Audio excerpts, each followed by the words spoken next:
Hello, and welcome to video 6 in our Going Beyond series.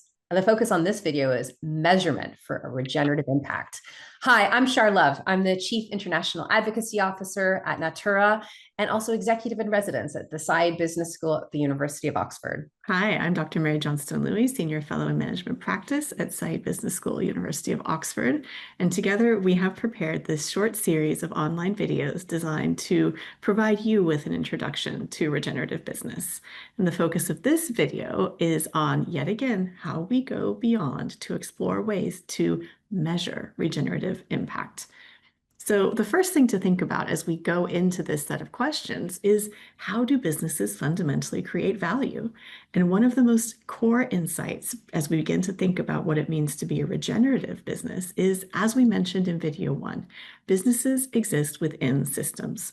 So the starting point for you to be able to understand how your business can move towards a regenerative journey is to understand the social, the natural, and the environmental systems on which your business impacts and depends in order to create the value that it does financially. So in our current system, most businesses do not put a value on the most important inputs to their value creation, let alone the most important things in life. Access to education, clean and fresh water, strong and thriving biodiversity, ecosystems, forests, soil. They report a P&L, which tracks, of course, financial flows. It does what it's designed to do. But what we are thinking is, how can we design businesses who are able to go beyond and do more? So if we are to embrace a path towards becoming a regenerative business, we need to have clarity on the overall contributions, positive and negative, that are being made by our business beyond those related to specific financial flows. In addition to our financial capital, how are we understanding our contribution to social, human, and natural capital? Thanks, Mary. And I'm reminded that there's a really popular saying, right? Which is, we only treasure what we measure. And I know an expression that's used a lot in the B Corp movement is how important it is to measure the things that really matter. Now, Natura has been on a journey for over 10 years of expanding its understanding of where real value lies in the way you've described, where a full spectrum of capitals can be created and developed by the business. In 2022, Natura presented to the world its first IP&L, Integrated Profit and Loss Report.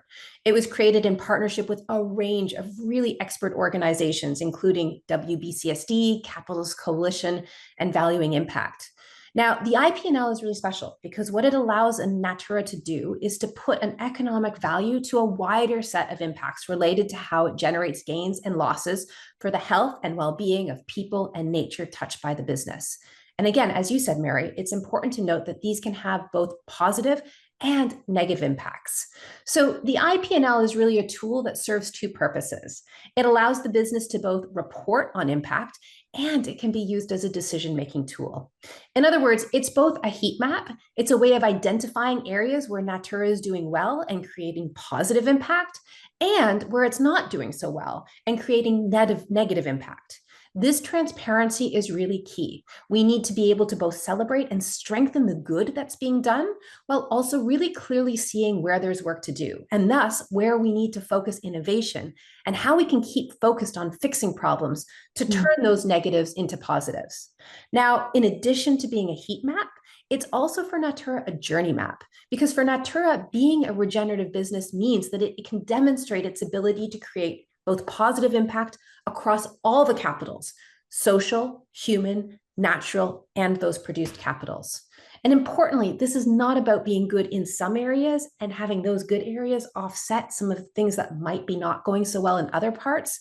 Instead, it's about really ensuring that that positive impact is created across all the capitals. Now, this is a really ambitious challenge. Natura is up for it.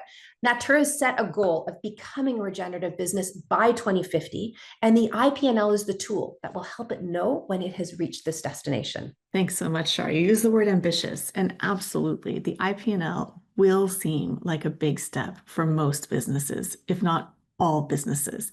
And yet, in the spirit of being on this journey of regeneration, Natura has opened up all the technical insights that it has gathered over the years through developing the IP&L and is willing to share them with other businesses with a view that a collective of aligned organizations can come together to change the way that we understand finances and the financial